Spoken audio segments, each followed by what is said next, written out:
them the fire of your love. Send forth your Spirit, and they shall be created, and you shall renew the face of the earth. O God, who by the light of the Holy Spirit did instruct the heart of the faithful, grant that by the same Holy Spirit we may be truly wise and never enjoy His consolation. Through Christ our Lord. Amen. Amen. In the name of the Father, and of the Son, and of the Holy Spirit. Amen. Good evening again. Hello, Sister iPad. Ano yung totoo mong pangalan, sis? Ay, wala kang microphone. Walang microphone. Hindi marinig. Anong pangalan mo, sis? Hindi marinig. Sige na lang. Ask to unmute. Anyway, thank you for attending ngayon ha. Sa pagtiyaga dito sa Zoom. Extra points kayo kay Lord at sa mga nakikinig ngayon sa Facebook. Okay.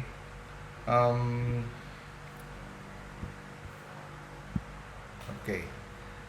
Hindi ko pa pala na na share sa screen. Wala. Share screen.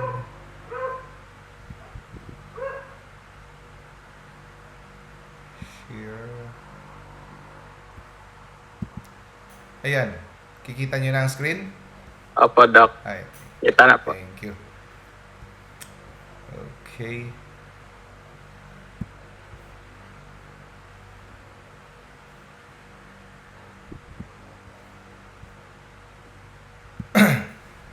So, welcome again sa ating Wednesday lecture, Catechism, Faith Seeking Understanding. So, ang topic natin na iti-take up is entitled The Apostle of the Impossible. Siguro, kilala nyo na ito, no? So, walang iba, ito ay si Saint Jude. Saint Jude. Si Saint Jude ito. Okay? Now, itong lecture na ito ay galing sa homily ni Father Carlos Martins. Ha? Si Father Carlos Martins is isang exorcist at siya din ang in charge sa mga relics sa Vatican. Ha? So may authority siya when it comes to relics. So nung ginagawa niya itong homily na ito, mga kapatid, nasa harapan niya, dala-dala niya for exposition sa isang lugar sa Amerika ang relic ni Saint Jude. Ha? So, ang sabi niya, ang intro niya sa kanyang homily, sabi niya, isang napakalaking blessing or grace, no? Na ikaw ay napakapalad na andyan sa harap ng isang relic ng isang saint. Hindi lang saint, kundi apostle. Kasi yung saints, ilang libo. Pero yung apostle, 12 lang, no? Apostle pa talaga. So, it is a great grace. So, kung maka-chance kayo makapunta, pilgrimage o it is a great grace, no? Na pag natunghayan nyo ang isang relic ng isang apostle. So, yung apostle, pinili ito ni Lord during sa kanyang panahon, no? Tapos, itong mga pinili niya, kumain kasama siya, natulog kasama siya, no? Ito yung mga closest collaborators ni Jesus. At anong special kay Jude, mga kapatid? Dahil, according to tradition, no, sa mga church fathers, si Jude, malaki ang possibility, no? Great possibility that Jude is the first cousin of Jesus. Okay? Ang nanay ni Jude ay si Mary of Cleopas. So kung napansin nyo, si Jude isa sa mga pinagbibintangan ng mga ibang sekta na kapatid. Kasi sinabi, isn't he the son of a carpenter? Diba? The brother, no, of Jude, James, Diba?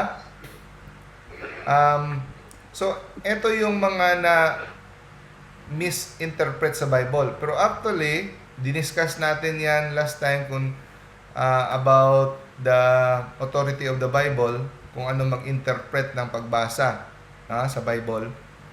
So, sinabi natin na cousin si Jesus at saka si Jude. Kasi si Mary of Clopas is the sister of Mary. So kung napansin nyo, sa paanan ng krus, while Jesus was being crucified, merong tatlong Mary doon na na-mention. Hindi lang isang Mary. Si Mama Mary, ang isa. Si Mary Magdalene, ang isa. Si Mary of Cleopas, ang isa. So tatlong Mary doon sa paanan ng cross na na-mention. Itong Mary of Cleopas ay, according to tradition, is the sister of the Virgin Mary. No? So, first cousin sila. So, as a cousin of Jesus, pwedeng naglaro sila kasama habang lumalaki. Pinanganak sila magkalapit lang. They're living together in Nazareth. No? At magkasing edad sila, according to tradition. So, si Mary, ang kanyang husband ay si Cleopas. At according to biblical scholars, si Alphaeus at Cleopas ay isang tao. Diba si James, si James the Lesser ay kapatid ni Saint Jude. Dalawang James kasi sa apostle. James the Greater, yung nagsulat ng the Epistle of James, yung nagsabi na you are not saved by faith alone but by works. No? So ang nagsulat doon si Saint James the Greater. Si Saint James the Lesser, isang James pa yon na apostle, kapatid ni Jude. Ang kanilang tatay ay si Alphaeus or si Cleopas. Okay? Now, kung napansin nyo, si Saint Jude ay isang, kung sa ano pa, hindi kilala sa mga apostle. Isa sa mga hindi kilala. Di ba? Biggest nobody. So, sa mga tao dyan ngayon na nakikinig, na sa tingin nyo, parang hindi kayo kilala, pwede kayong makarelate kay Saint Jude. No? A nobody, not well known, unpopular. So, makakarelate kayo sa apostle na ito. At, kung napansin nyo, sa buong Bible, sa Gospel, isang sentence lang ang sinabi ni Saint Jude. Isang sentence lang ang na-record na sinabi, na nagsalita si Saint Jude. Doon sa Last Supper, anong sinabi niya? Tinanong niya si Jesus, bakit mo hindi ipapahayag ang sarili mo sa mundo kagaya ng pagpapahayag mo sa amin? So, kung sa ano pa, nakaka-relate ako sa question na ito dahil na natanong ko rin ito sa sarili ko. Bakit si Lord hindi niya pinahayag ang sarili niya, hindi niya pinakita ang sarili niya sa buong mundo in a bombastic way, like thunders in the sky, like ako ang Diyos, makinig kayo sa akin? Bakit hindi ganun? Bakit in a secret way? Diba? Na kailangan pang ipasa-pasa ang ebanghelyo from word of mouth. No? Bakit hindi sabay-sabay nakukulog at kidlat sa buong mundo tapos sabay-sabay? Bakit hindi ganun? Kaya natanong ko rin yan sa sarili ko. At natanong rin ni Saint Jude yan, why are you going to reveal yourself to us and not to the world? So, hindi maintindihan, hindi mawari ni Saint Jude sa panahong yon. Kasi, tinanong to ni Saint Jude pagkatapos sabihin ni Jesus na kung sino ang sumusunod sa commandments ng aking Ama, yon ang totoong nagmamahal sa akin. So, Kung sino yung nagmamahal sa akin, yun ang sumusunod sa commandments. At sino yung nagmamahal sa akin, ipapahayag ko ang aking sarili. I will reveal myself to him. So ito pala ang secret para malalaman mo, mas lalong makikilala ang Diyos. Sundin mo ang kanyang kautusan. No? So, my Father and I will love Him. Mamahalin ka ng Diyos. So, sino yung nagmamahal sa kay Jesus? Hindi yung mga nagsisigaw-sigaw ng I love you Lord Jesus, hallelujah sa kanta, yun lang. Pero yung commandments hindi sinusunod. Nagnanakaw, nag-cheat, nag-adultery, nag-lust, kung ano pa na dyan. No? Yung hindi sumusunod sa utos ng Diyos. Yun ang nagmamahal, ang sumusunod. So kaya, yun natanong ni Jude. Sabi niya, why are you going to reveal yourself to us, not to the world? So para lang ito sa mga taong may kabutihang loob. People with goodwill, no? So Jesus, anong sagot ni Jesus sa tanong niya? Ba't mo hindi ihahayag ang sarili mo sa mundo? Ang sinagot siya ni Jesus ng, if anyone loves me, he will keep my word. Kung sinong nagmamahal sa akin, no, mananatili ang aking salita sa kanya. Meaning, susundin niya ang aking kautusan. Okay. So, ang hindi alam ni Jude sa panahong yon, na may plano ang Diyos. Ang plano niya para mapakilala niya sa buong mundo ang sarili niya sa pamamagitan ng pagpako sa krus. No? Hindi niya nakita ang plano na He will die for the sins of the world. So, yun ang paraan. He will gather all the people to Himself. He will gather all the people to Himself in the cross. Ha? Pagkagaya ng pagtingin ng mga tao doon sa bronze na ahas sa kahoy na ginawa ni Moises. So yun ay prefigurement ni Jesus. Lahat tumingin. So lahat tayo nakatingin sa cross kung saan si Jesus nakapako. Yun ang pagpapahayag na ni Kristo sa buong mundo. Now, si St. Jude, kung nagbabasa kayo ng Bible, sumulat din ng isang epistle. So, Epistle of Peter, Paul, di ba? John, 1, 2, 3. Si James, nagsulat din. Si Jude, nagsulat din. Pero, pinaka-maikli sa lahat ng epistle ang kay Jude. Kung mapansin nyo, 25 verses lang. No? Imagine, 25 verses lang. It is the shortest in the New Testament epistle. At, eto pa. Di ba, parating si St. Jude, nako-confuse natin, minsan sa Holy Week, lalo na dito sa Bisaya or sa Tagalog, hindi ko lang alam sa Manila, dito sa Bisaya, nako-confuse kasi dalawa ang Judas.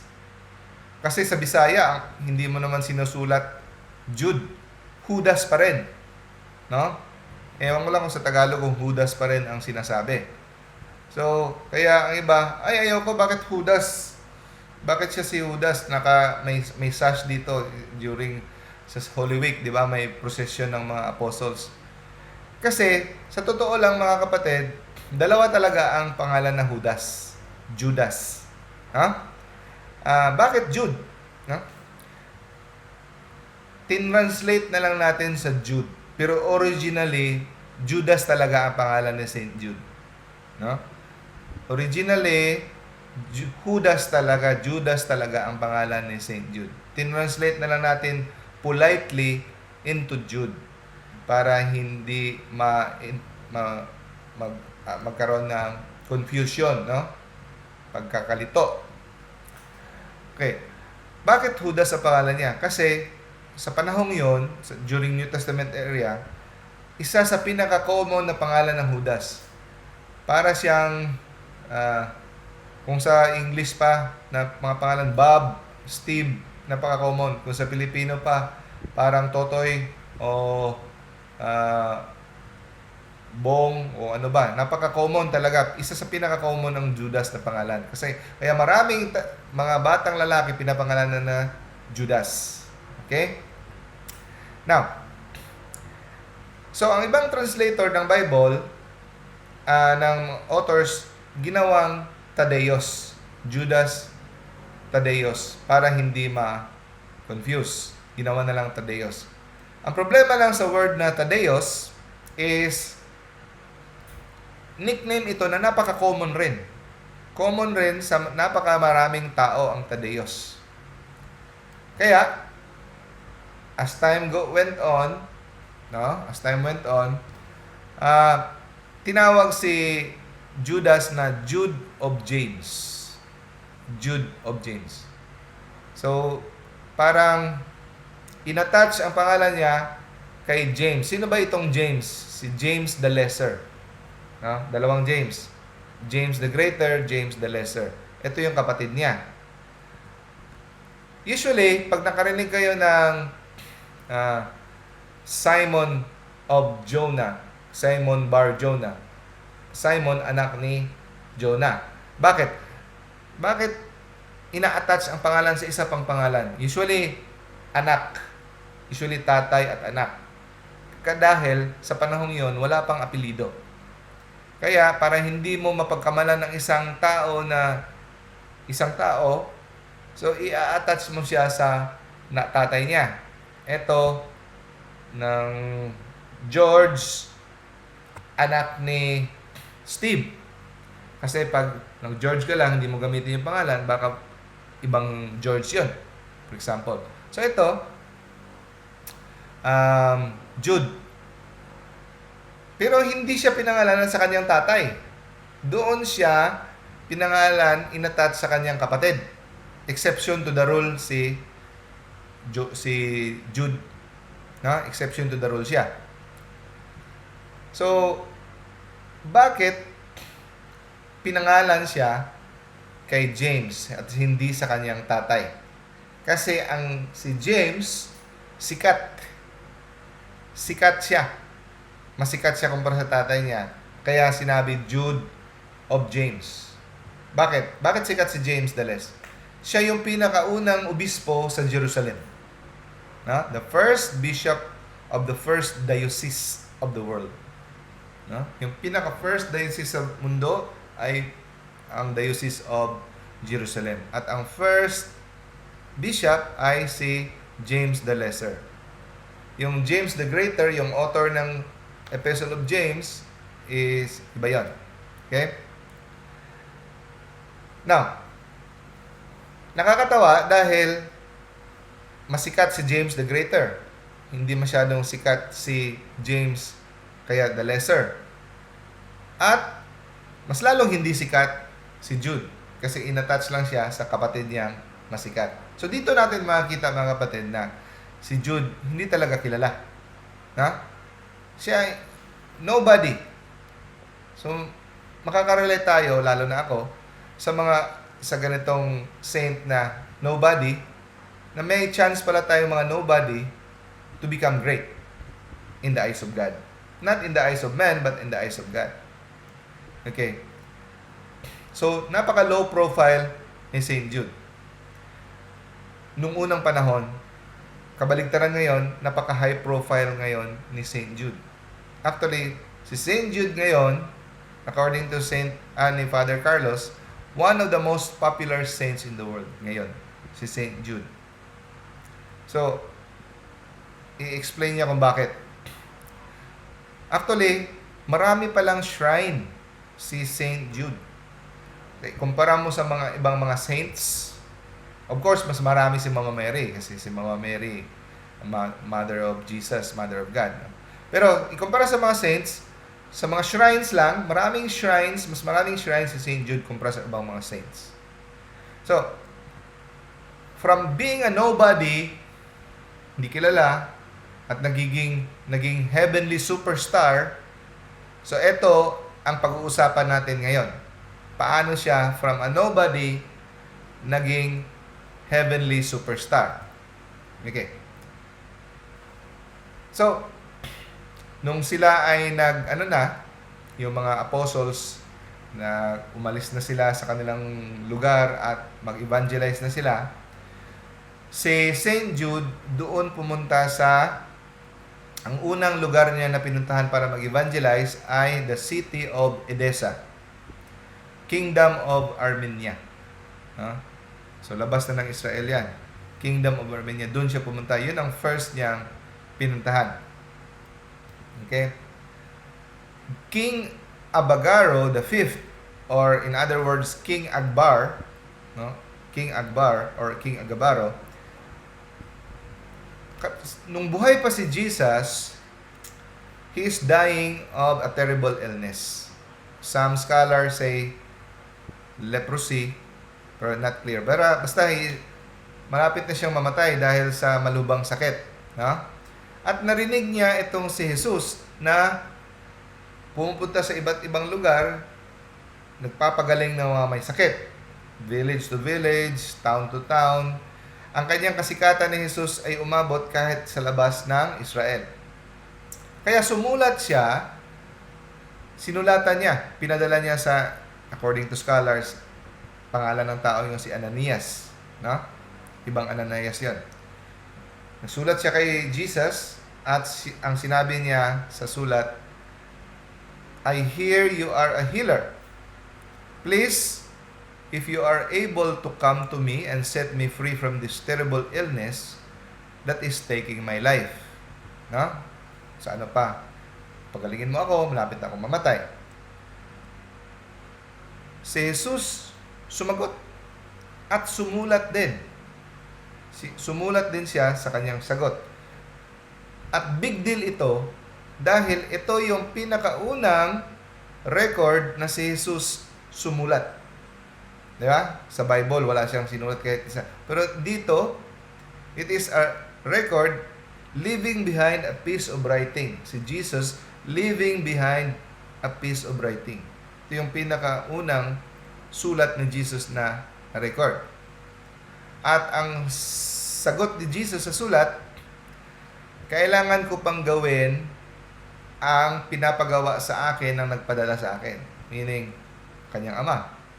Sabi niya, huwag ka mag-alala, kung ako ay babalik na sa ama, meaning, pag he rose from the dead, no? Kung babalik na ako sa aking ama, magpapadala ako ng tao para gawin ang hinihiling mo sa pangalan ko. No? In my name. Magpapadala ako ng tao para mapagaling ka. Okay. So, alam na natin na si Jude ang kanyang pinadala. So, ibig sabihin nun, huwag muna ngayon. Pag namatay na siya, umakyat na siya sa langit, bumalik, papadala. So, para magpapakita ng pledge na seryoso siya sa sinabi niya, kumuha siya ng cloth, tela, at idiniin niya sa kanyang mukha, at ito ay nag-create ng image, miraculous image, at ibinigay niya. Pinadala niya na yun sa emisaryo. So, ano tong image ito? Hindi ito pareho sa veil ni Veronica, ha? Nung siya ay nagdurusa sa krus, naglalakad tungo sa Kalbaryo, hindi. Iba rin yung Shroud of Turin. Yung Shroud of Turin, yung tela na binalad sa kanya namatay siya. Iba rin yan. Iba ito. Ito ang pinakauna na image ni Jesus. Mas nauna pa sa veil ni Veronica, mas nauna pa sa Shroud of Turin. Ito yung pinakaunang image na kanyang holy face. At itong holy face na ito, no, is venerated in the ancient world. Eastern churches, Eastern Catholic Byzantine churches, Eastern Orthodox, nag-aalay sila ng special liturgy or misa to celebrate this special image of Jesus. No? So, ang tawag dito sa image na ito na nilagay ni Jesus sa kanyang cloth, sa kanyang mukha, The Holy Mandelion. The Holy Mandelion. So, itong image na ito is not made up of hands of man, but by the miracle of Jesus. Okay? Now, so, itong sulat ni Abgar at saka sagot na sulat ni Jesus at saka yung image, itong tatlong ito, it is witnessed by many of the church fathers. Kabilang dito na nagpapatotoo ay isang great Christian historian na si Saint Eusebius. Si Eusebius ay kilala kahit sa mga ibang mga sekta, pag ano ka sa mga history, isa siya sa mga maraming sunulat sa history. So, walang nagdududa sa katotohanan ng authenticity ng letters na totoong may letter si Abgar at may letter si Jesus at ang image na ito ay nag-exist nung panahon yon. So, walang pagdududa, hindi ito katang-isip, hindi ito gawa-gawa. Na? Saan na ngayon ang picture? Saan na ngayon ang original letter? Unfortunately, no? Sad to say, ito ay nasira, nasunog o ano during French Revolution. During the yung pag-aklas ng mga revolutionary sa France during the 1700s. Which is the result of elimination. No? Now, nasira itong mga evidence na ito, nawala lahat to. Nasira, nasunog kung ano during ransack sa French Revolution. Pero bakit meron tayong alam natin kung ano yung nakasulat? Dahil itong mga sulat na ito ay nakopya ilang beses. No? It was copied many times. Pero yung actual talaga, yung original copy of the letter of Jesus and Abgar and the Holy Image, the original, wala na. No? So, pagkatapos noon, no?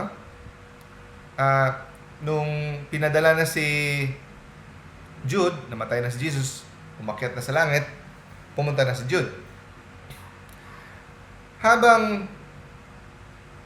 si Saint Jude ay pumasok sa kwarto ni King Abgar, napansin ng lahat na si Saint Jude ay lumiliwanag. Buong pagkatao niya, pati ang balat niya, lumiliwanag, papasok siya. Ang kanang kamay ni Saint Jude ay nilagay niya sa kay Abgar. Agad-agad, immediately, Abgar was healed. So, sino ba ang magdududa niyan? Netong tao lumalapit sa iyo, nilagay ang kamay, lumiliwanag ang buong taong ito, so ano pang gawin mo? He immediately converted to the Christian faith. No? He is king of Armenia. At pagkatapos nun, nanatili pa doon si Jude at nanggamot ng mga tao. No? Marami pa siyang ginamot. He ministered there for maybe years. At ang Armenia is the first nation. Is the first nation na na-convert as a country in total. Ito yung first nation na na-convert into Christianity because of this healing. Kaya pag pumunta ka sa Jerusalem, ang Jerusalem ay na-divide into 4 na quarters. Merong Jewish quarter, merong Muslim quarter, merong Christian quarter, merong Armenian Christian quarter. So, iba yung hanay ng mga generic na general Christians, iba pa yung Armenian Christian. So, ganun ka-special dahil sa evangelization ni Saint Jude. So, pagkatapos niya mag-minister sa Armenia, nag-minister din, umabot din si Saint Jude sa ancient Mesopotamia. Alam niyo ba kung ano ngayon ang ancient Mesopotamia? Yun ngayon ang tinatawag na Iraq. Pagkatapos niya pumunta sa Iraq, nag-mission na naman siya doon sa ancient Persia. Ano yung ancient Persia ngayon? Yan ang tawag ngayon, Iran. Pagkatapos niya sa Iran, pumunta na naman siya sa Tyre and Sidon. Ano yung Tyre and Sidon ngayon? Modern day, Lebanon. Yung city, Beirut. Sa Lebanon. So according to scholars, doon siya namatay sa Lebanon. Doon siya na martyr.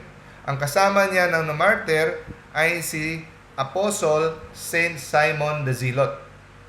Silang daw sabay pinatay. Si Jude, binugbog siya gamit yung batuta, club, no? Hanggang mamatay. Nung namatay na siya, binugbog siya, hinampas niya ng kahoy hanggang mamatay. Tapos, pinugutan siya ng ulo gamit ang palakol. Si Saint Simon naman, hinati sa dalawa. Grabe, no? Hinati sa dalawa gamit ang lagare. Yun sila pinatay sa taon 65 AD in Beirut. So kung makita niyo ang picture ni Saint Jude, merong may kahoy na image sa baba, no? Ginamit sa paghampas sa kanya, at yung meron siyang papel at pangsulat, nag-signify ng kanyang pagsulat ng epistle sa New Testament. At makita niyo sa kanyang dibdib, merong image ni Jesus.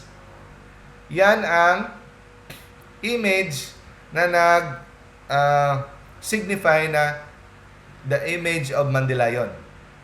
Yung face ni Jesus na nilagay niya sa tela na binigay niya kay King Abgar.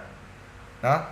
So yun ang ibig sabihin ng face ni Jesus. Dahil nirelate, kinabit ang pangalan ni Saint Jude sa miracle doon sa image of Edessa. Now, nilibing si Saint Jude at saka si Saint Simon kung saan sila malapit sila pinatay. Kasi ang custom dati, kung saan ang belief ng ancient world, kung ang tao ay pinatay or pinaslang, dapat doon siya ililibing kung saan siya malapit na nangyari ang krimen. Doon siya So, pag libing sa kanya, dalawang events ang nangyari. So, ang una, nagpatayo sila ng simbahan kung saan siya nilibing. Okay. Yun ang ginagawa ng Kristiyano noong unang panahon. Pag ang isang martyr doon pinatay, doon at saan nilibing, doon nila itatayo ang simbahan. Doon itatayo ang simbahan kung saan ang mga labi nakalibing. Okay? So anong resulta nito? Dalawa ang resulta. Ito, dahil sa paggawa ng simbahan sa ibabaw ng kanilang mga labi, ito ay naging mark. No? Ito ay nagiging parang muhon para matagpuan kung saan ang kanilang mga relics, ang kanilang mga labi. Di ba? At pangalawa, ito ay naging source ng lugar for kung saan mag-celebrate ng Eucharist, saan magmisa, kasi may simbahan. So, anong significance dito? No? Ever since, at the early Christianity, no, para malaman nyo, nagse-celebrate ng misa ang mga Kristiyano sa ibabaw ng puntod ng mga saints, ng mga martyrs. No? Yun ang rason, kung napansin nyo, sa pagsimula ng misa, hahalikan ng pare ang altar. Pagkatapos ng misa, hahalikan na naman yung altar. Bakit niya halikan? Dahil nakabaon doon sa altar ang relic ng saint. Bakit nakabaon?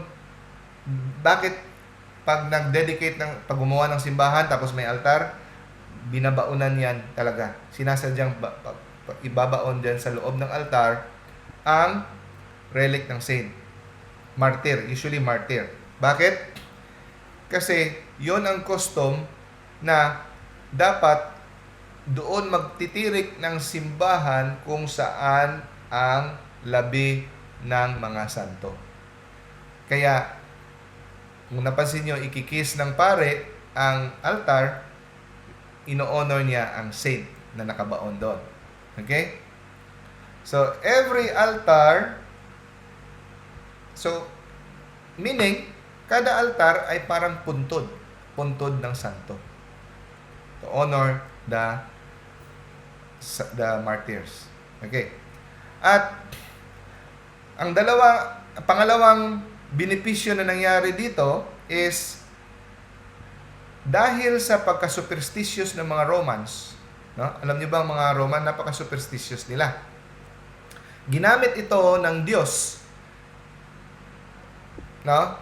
Ginamit ng Diyos ang pagka-superstitious ng mga Roman para sa kanyang advantage. Ano bang paniniwala ng mga Romans? Alam niyo ba ang mga Romans, kahit napakatapang nila sa giyera, takot sila sa multo. Takot sila sa multo. Kaya meron silang batas na hindi mo pwedeng i-desecrate or ilapastangan ang kahit anong libingan. Kahit libingan pa ng kaaway ng Roma. Dapat re-respetuhin. Nasa batas talaga nila.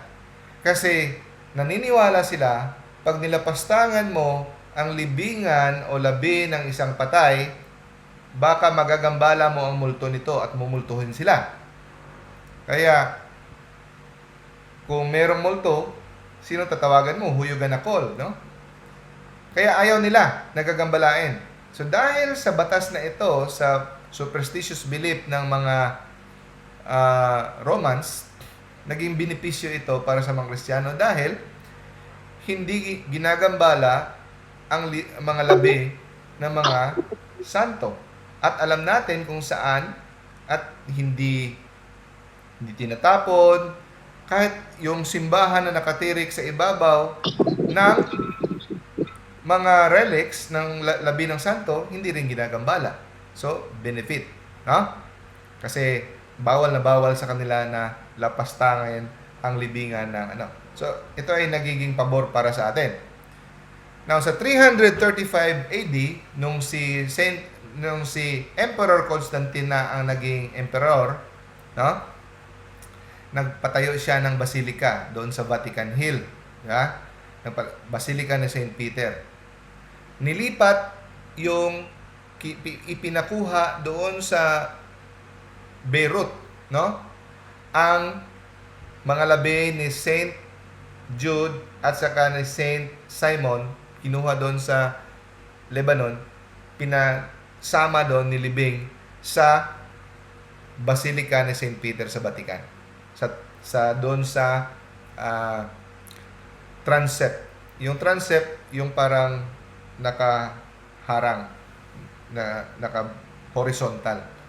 Doon sa main altar ni St. Joseph. Pinagsama ang dalawang labi ni St. Jude at saka ni St. Simon the Zealot. So, andun ngayon sa Basilica of St. Peter. Now, 500 years ago, kinuha nila ang kanang braso ni St. Jude, yung labi, at nilagay sa wooden reliquary. So, dyan sa loob. So, itong kamay na ito, hindi na ito yung totoong kamay ni St. Jude. Yung makita mo yung parang sa loob ng kahoy na ito, kahoy na itong kamay na ito na yung buto niya sa loob. No, ito na yung buto sa loob ng kanang kamay. So, bakit ang kanang kamay kinuha? Dahil ito yung nagpagaling kay King Abgar at naging sanhi ng pagiging Kristiyano ng buong Armenia. Na? So, ito yung kinuha. So, ito yung iniikot sa buong mundo. No? Para for veneration. Yan ang the right hand of St. Jude. So, according to scholars, pwedeng nating matawag si St. Jude as the greatest evangelist in Christian history. Bakit? Di ba si St. Paul? Di ba si ano? Hindi. Explain natin yung bakit. Bakit siya pwedeng tawagin na greatest evangelist in Christian history? Okay? Dahil ang paglaganap ng Kristyanismo ay meron siyang parang tawag dito, may kinalaman. May kinalaman ang kanyang efforts para mapalabganap ang Kristyanismo sa buong mundo. Okay, sabihin natin yung bakit. Una, year 250 AD, ang emperador sa panahon na yon ng Roma is Valerian. Si Valerian, napaka-demonyo talagang taong to. Para siyang butcher. Alam niyo yung butcher? Yung tagapatay ng tagakatay, no? Tagakatay ng mga animal, yun ang butcher. Sobra niyang hate yung mga Kristiyano. Yung kanyang pagkamuhi sa mga Kristiyano, labis pa sa pagkamuhi. Talo pa niya si Emperor Nero at saka si Emperor Diocletian sa pagkamuhi sa mga kuwan. Dahil sa kanya, libo-libong Kristiyano ang namatay. Siya yung pinaka malupit sa lahat. At ang plano niya ay lilipulin ang lahat at mabura sa isipan ng tao ang Kristyanismo. Kaya nagsulat siya ng mga batas. 8 batas para mabura sa mundo ang Kristyanismo. Isa sa mga batas niya para masiguradong mabura talaga ang mga Kristyanismo, ang mga Kristiyano sa mundo, ay kung sino man ang makapagsuplong sa isang Kristiyano, no? So, siyempre, ang Kristiyano ay papatayin. Ang kanyang ari-arian, kukunin ng gobyerno. Bibigyan ng porsyento kung ang taong nag-report. So, sino pa mang hindi magre-report yan, di ba? Kasi may financial benefit, di ba? May incentive ka. So, kaya akala niya, eto, pinaka-effective. Okay.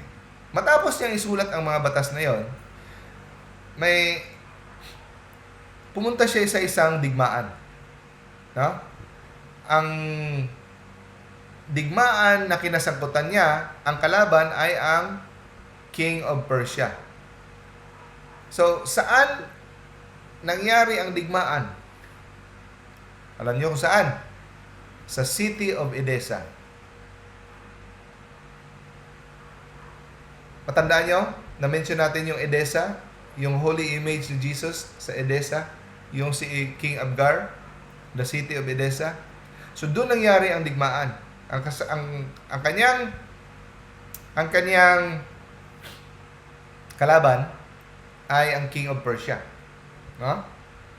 So, doon nangyari ang digmaan. At yung lugar na yon ay Kristiyano dahil sa evangelization ni St. Jude. Anong nangyari? Alam niyo ba na ang Roma ay walang makakadaig? Pagdating sa digmaan, walang makakadaig, no? Makakatalo sa mga Romans. They are matalino, sanay na sila sa digmaan, advanced na ang kanilang mga system. Meron na silang sistema. Pinaka-advance sa kanilang talino, technique sa giyera, no? Never been defeated ever since. The Roman military is unconquerable. Hindi matalo-talo.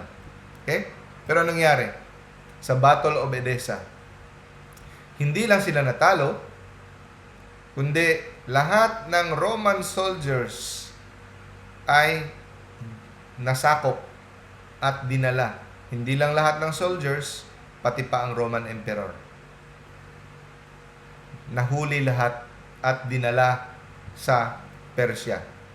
At alam nyo ba, si Emperor Diocletian ay ginawang slave ng Sufi ng Persia. Siya ay ginawang patungan kada sasakay. Sa tuwing sasakay ang Sufi ng Persia sa kanyang kabayo, ginagawa siyang patungan. No? Maliban doon, marami pang kahiyahiyang mga ginagawa sa kanya bilang emperador. Hindi niya nakayanan, namatay siya after 7 years sa pagiging slave. Never siyang nakabalik sa kanyang lupang sinilangan. Nung namatay siya, ang pumalit sa kanya ay ang kanyang anak. Nung nabalitaan ng anak ang sinapit ng kanyang ama, agad-agad niyang tinanggal ang lahat ng batas laban sa mga Kristiyano. Dahil naisipan niya, nangyari ito sa kanyang ama dahil naghiganti ang Diyos ng mga Kristiyano laban sa kanyang ama dahil sa kagagawan ng kanyang ama. Diba? So dahil doon, nagkaroon ng 40 years of kapayapaan ang mga Kristiyano. Nakaano sila, no? Nakapahinga. So ilang daang taon silang nagtatago. So 40 years nakapahinga silang sandali na hindi sila pine-persecute. Pero after 40 years, sumiklab na naman ang persecution. May pumalit na naman. No? Pero after 23 years ng persecution, merong isang batang general na pangalan si Constantine na nahati na kasi ang Roma sa panahon ng ito. So, merong isang general din na Romans na karibal ni General Constantine. At sila ay magdidigma, no? At kung sinong mananalo, siya ang magiging Roman Emperor. So, ang digmaan nila ay mangyayari sa Milvian Bridge. Ito yung hitsura ng Milvian Bridge. Hanggang ngayon, andyan pa yan. Pag pumunta kayo. No? So, ang Battle of the Milvian Bridge ay napaka-importante. Kasi dito malalaman kung sino ang magiging emperador. So, ang problema lang, si General Constantine sa panahon yon, kulang na kulang ang kanyang tao. At saka yung tao niya, hindi masyadong bihasa sa digmaan. Untrained, unskilled, outnumbered. Pero, pinili si Constantine ng Diyos. At isang gabi, nakita niya, pagtingin niya sa sky, may nakita diyang sign. In this sign, you will conquer. Ang nakita niya, yung Chiro. Yung Chiro, letter P yan, na merong X. Yan ang Christian symbol nung unang panahon, nagre-represent ng first two letters sa Greek na nagre-represent ng word for Christ. Ha? Chiro. Ibig sabihin, P na may X. Yun ang... So, yan ang itsura ng Chiro. Yung P na may X. Yun ang sign ni Christ sa ancient world. No? First two letters. In hoc signo vinces. In this sign, you will have victory. No? Kaya agad-agad, pinasulat ni General Constantine sa mga shield ng mga sundalo niya. At nanalo sila. Alam naman natin na nanalo sila. So, dahil doon, na-convince siya na ang nakipag-away para sa kanila ay ang Diyos sa araw na yon. So, immediately, na-convert siya into Christian faith. At, gumawa siya ng batas na capital crime, bibigyan ng capital punishment ang sino man ang magpe-persecute sa mga Kristiyano. So, hindi niya ginawang official religion ang Christianity. Hindi yan totoo, no? Kasi nungalingan yan. Ang ginawa lang ni Emperor Constantine nung naging emperor ay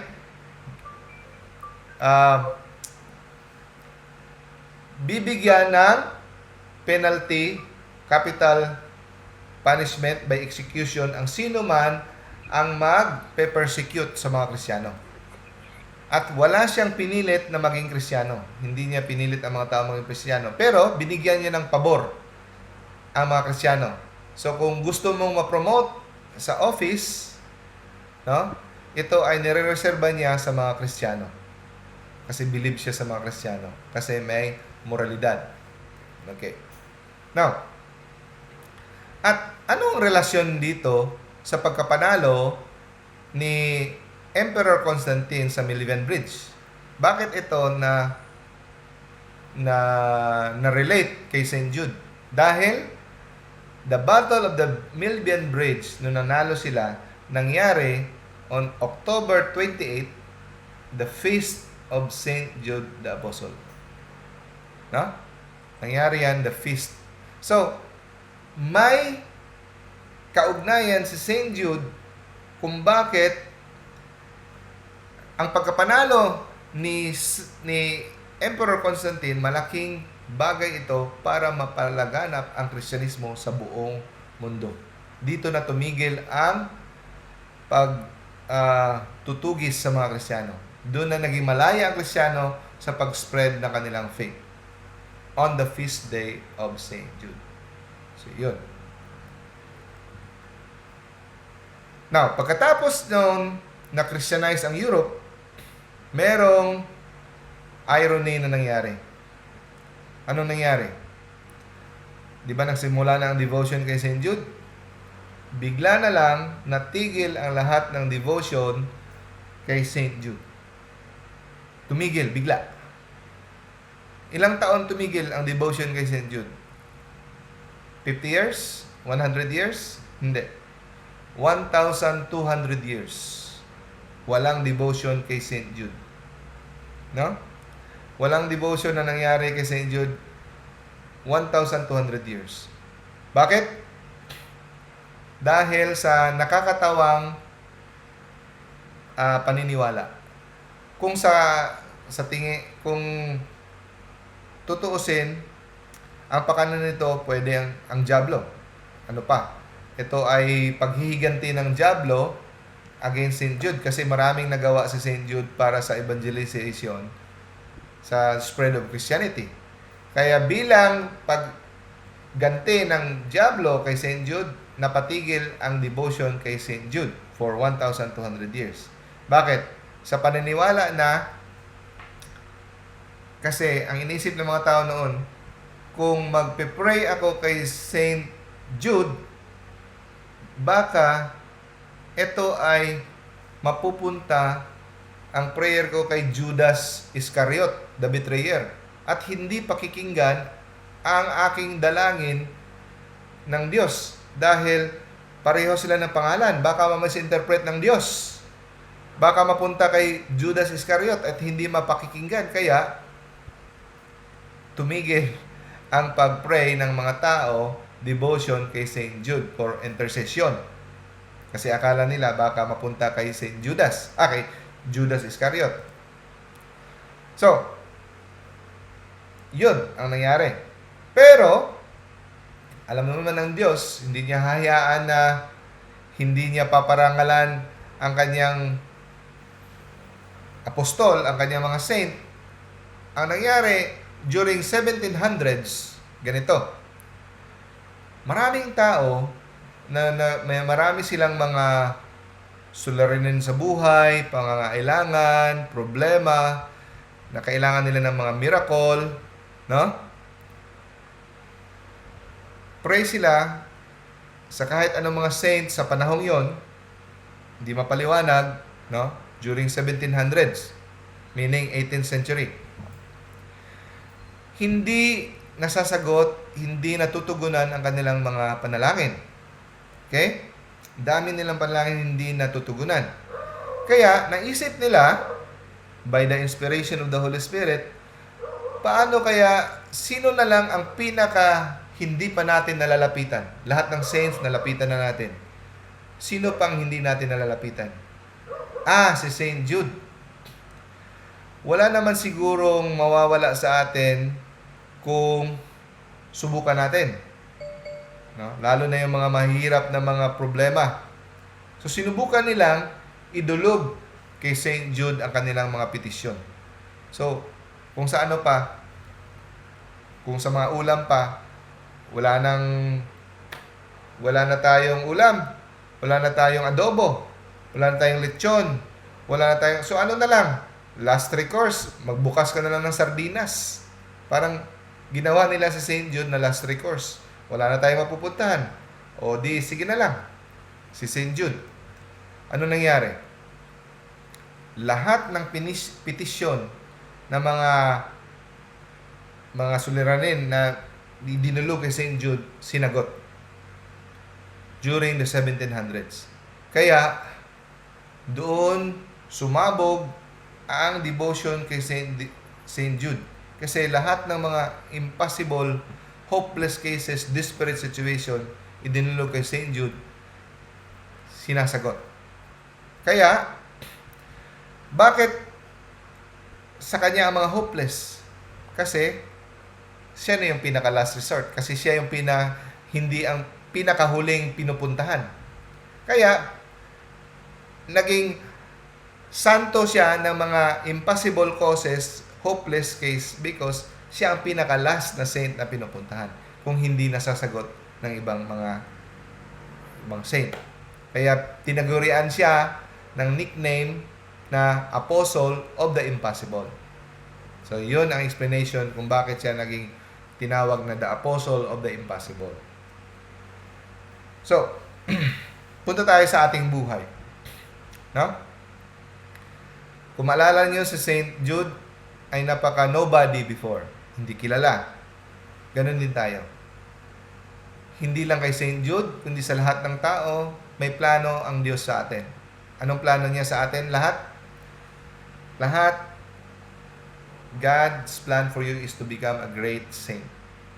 No exception. No?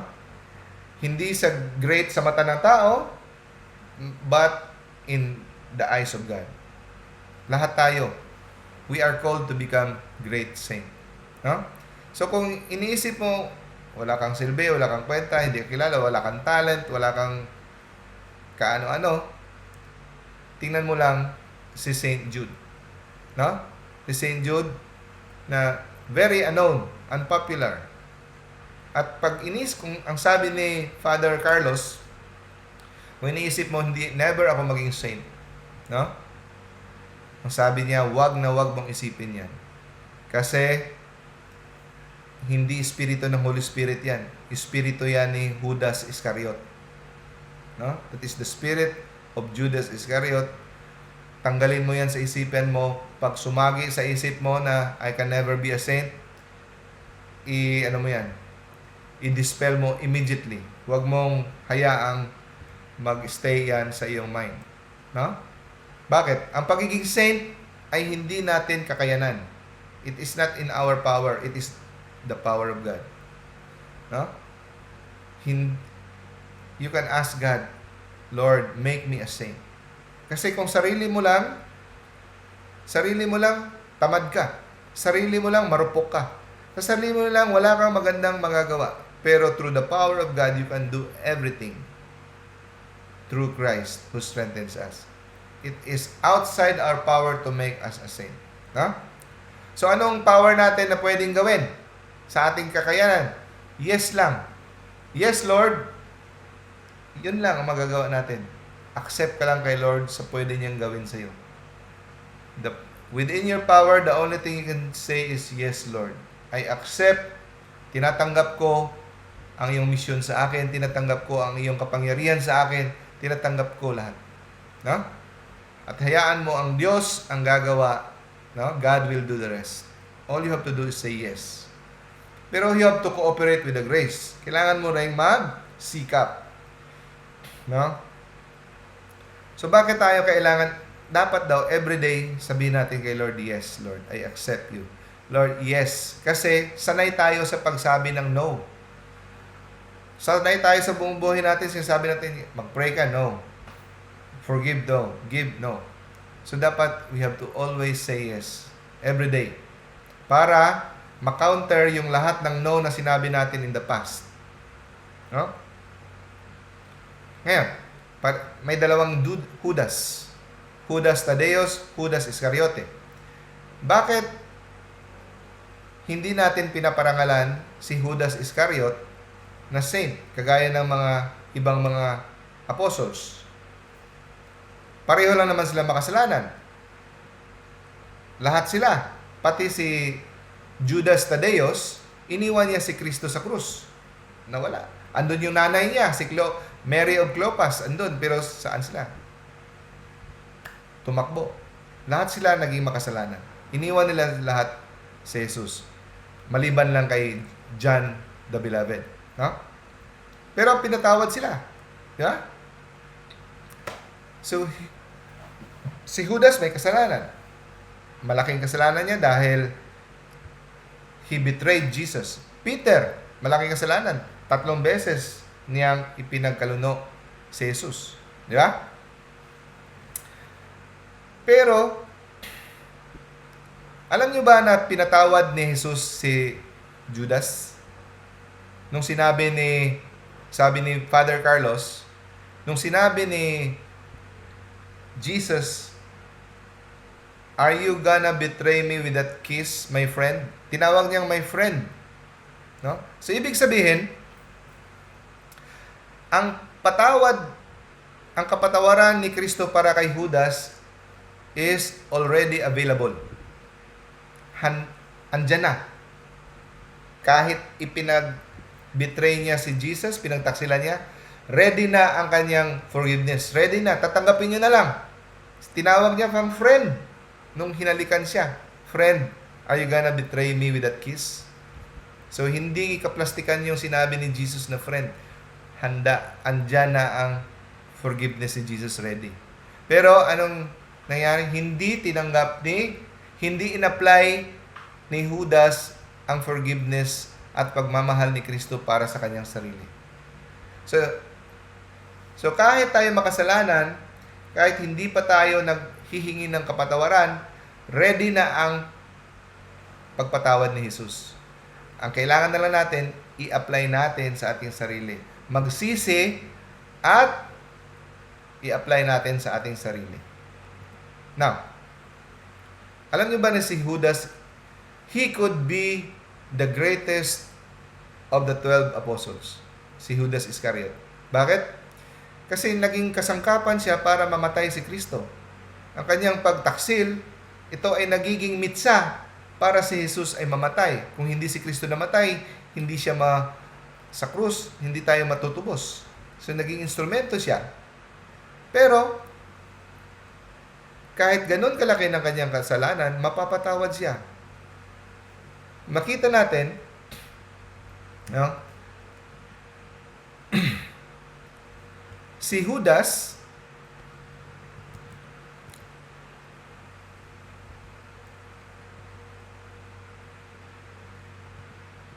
okay, tinapon niya yung 30 pieces of silver. Yun ang pagpakita na kanyang pagsisi ng kanyang kasalanan. Nagsisi. Bakit hindi siya naligtas? Nagsisi siya. Bakit? Nagsisi siya, pero yung pagpatawad ni Kristo, hindi niya tinanggap. Nagsisi siya sa kanyang sariling paraan. Okay? So, hindi pala sapat na magsisi ka lang na pinanghinayangan mo ang iyong ginawa. Hindi pwedeng hanggang doon lang. Dapat, panghinayangan mo yung ginawa mo, magsisi ka, tama, yung ginawa niya, pero hanggang doon lang, yun ang problema. Hanggang doon lang. Pilit niyang bayaran ang kanyang utang sa sarili niyang dugo. Hindi niya tinanggap ang awa ni Kristo na sabi niya, pinapatawad kita. Hindi niya kaya patawarin. Hindi sapat. Kailangan bayaran ng aking buhay. Hindi kailangan, mga kapatid. Ganon din tayo. Pag hindi natin pinatawad ang ating sarili, pinatawad na tayo ni Kristo, gusto natin dahil sa pride yan eh. Di ba? Di ba? Nag-utang ka ng 10,000 sa iyong kapatid, sa iyong friend, for example, nag-utang ka ng 10,000, hindi mo kayang bayaran. Sabihin niyo, hindi, friend, huwag mo na lang bayaran. Hiyang-hiya ako, friend. Hindi, friend, babayaran talaga kita. So, pinapatawad ka na nga, pero dahil sa pride mo, hindi, babayaran ko talaga. Pupunta ako doon sa basilan, magkakayad ako doon.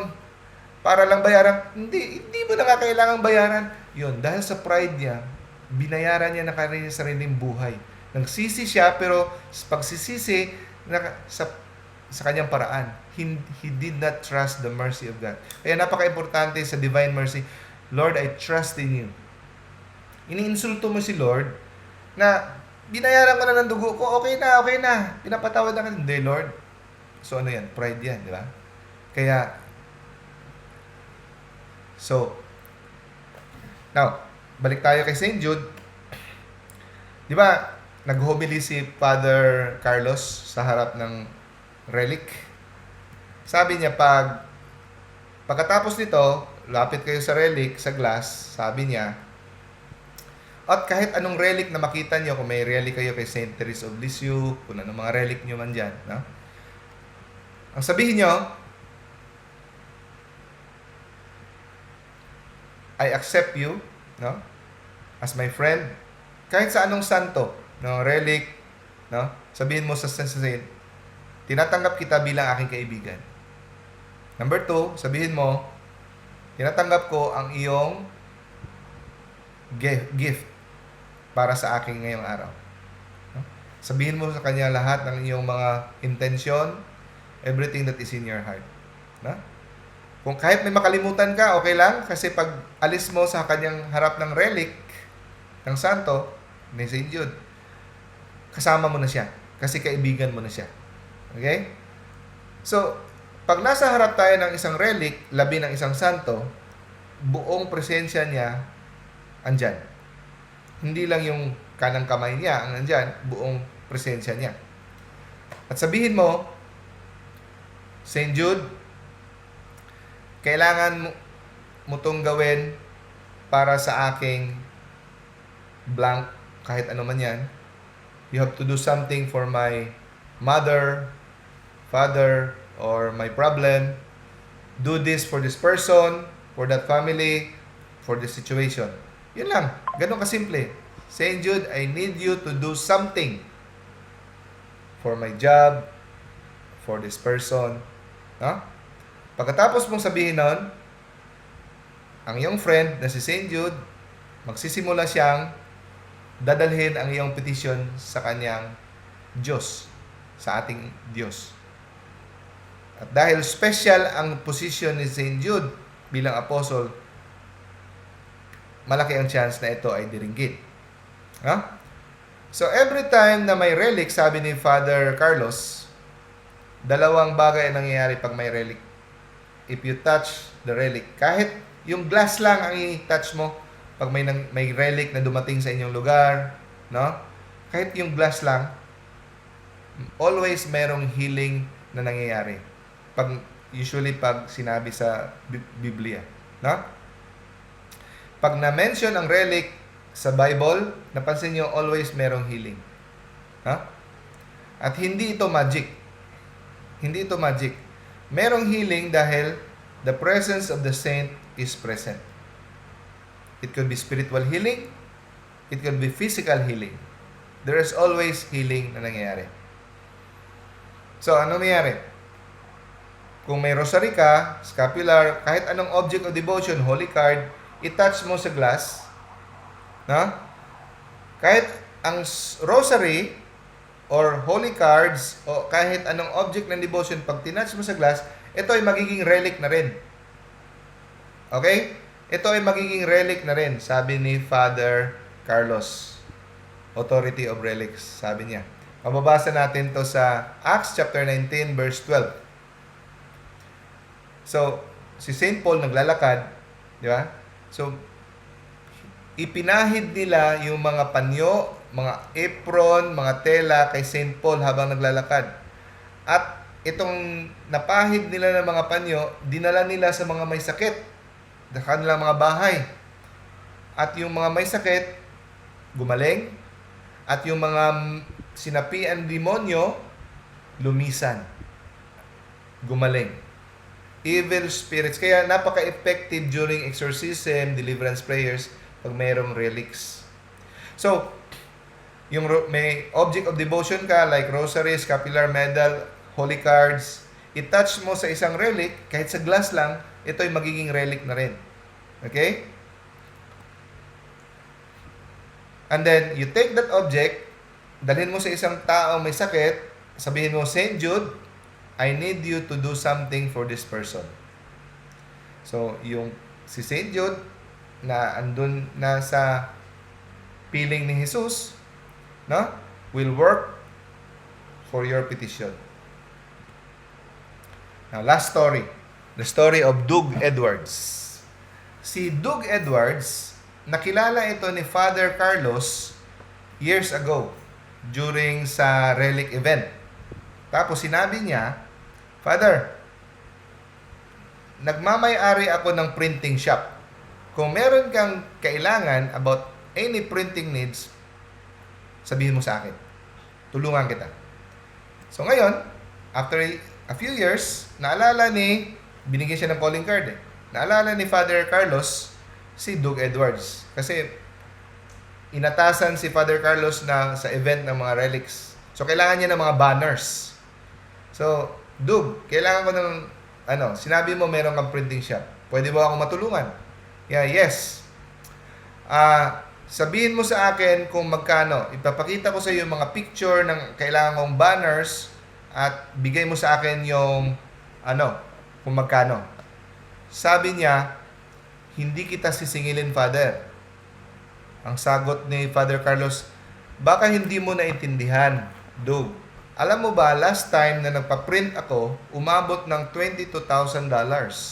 Baka hindi mo alam gaano kalaki at ano karami ang kailangan ko. Last time, nagpa-print ako sa ibang printing shop, umabot ng $22,000 sa pesos. Ilang milyon yan. Mga more than 1 million pesos. Ang sagot ni Doug, alam nyo? Sabi niya, I am not going to charge you, Father. This is going to be my gift to St. Jude. Giving this gift, parang ako ay nag-evangelize din kasama sa St. Jude sa kanyang relic. Sige. So bilang pasalamat, pumunta si Father Carlos sa printing shop ni Doug. Pero punta muna tayo sa background ni Doug. Si Doug meron siyang asawa na si Noreen. Si Noreen meron siyang brain tumor. Inopera siya. Pag-opera sa kanya, nag-coma siya. After 10 days, inopera siya ulit. No? Naka-survive siya sa coma, pero hindi na siya makalakad, hindi siya makapagsalita. Meaning, invalid na siya. Kailangan na siyang nakaratay sa higaan. So, siniserbisyuhan na lang siya ng kanyang asawa na si Doug. No? Pagpunta ni Father Carlos, sabi niya, saan na ba dito yung asawa mo? Hindi pa niya na-meet eh. Yeah, wala dyan ang asawa ko, andun sa bahay. Ganito, kinuwento niya yung storya ng kanyang asawa. So, pwede bang puntahan mo siya sa bahay para ipakita sa kanya yung relic ni St. Jude? Sabi niya, sorry Father, hindi tumatanggap ng bisita si Noreen kasi hindi siya ngayon maayos. Meaning, may epekto sa kanyang brain. Hindi siya makakatanggap ng bisita. Naawa si Father Carlos sa narinig niya, no? Na ganun pala ang sinapit ng kanyang asawa, ilang taon ng So, anong ginawa ni Father Carlos? Sabi niya, punta siya sa St. Jude, nag-pray siya. Jude, alam mo bang si Doug ay kaibigan natin? Malaki ang ginawa niya para sa iyo. Nag-print siya, walang bayad. Kailangan kong gawin mo to para sa kanyang asawa na si Noreen. I need you to do something for his wife, Noreen. Yun lang. Alam niyo ba nangyari? Nung si Doug galing sa printing shop, umuwi sa bahay para maghanda ng pananghalian para sa kanyang asawa, kasi i-feed niya ang asawa niya para sa kanyang sarili, nagulat siya sa nangyari. Pagdating niya, nakahanda na ang pananghalian. Dahil hinanda ito ni Noreen. Si Noreen na hindi makalakad, hindi makatayo, hindi makasalita. Dahil lahat ng kanyang problema sa brain tumor nawala. Sumisigaw si Doug sa telepono, Father, ang asawa ko naglalakad pabalik-balik. sa bahay na parang young girl. Parang walang nangyari. Imagine, the apostle of the impossible strikes again. Na? Very inspiring. So kung meron kayong suliranin, try. No? Mawawala sa inyo. Make St. Jude as your best friend. No? God bless us all. Okay. I hope you were inspired. No? So, Nakakaiyak ang story. yeah. Kakaya. Ako rin, napakinig ako to, muntik akong maiyak. Yes, nakakaiyak no. Yun. Oh, Sis Arnie, ikaw na mag-closing prayer. Okay, Doc. I have here a prayer from, of St. Jude, Doc. Pwede ba natin itong Sure. gamitin, Doc? Sure, Sige, sure. Doc. In the name of the Father, and of the Son, and of the Holy Spirit. Amen. O glorious Saint Jude Thaddeus, true relative of Jesus and Mary, pray for me, or pray for us, who am so miserable. Make use, I implore you, of that particular privilege accorded to you to bring visible and speedy help where help is almost despaired of. Come to our assistance, that we may receive the consolation and succor of heaven in all my necessities, tribulations, and sufferings, particularly in our present great need. Grant that we may bless God with you and all the elect forever.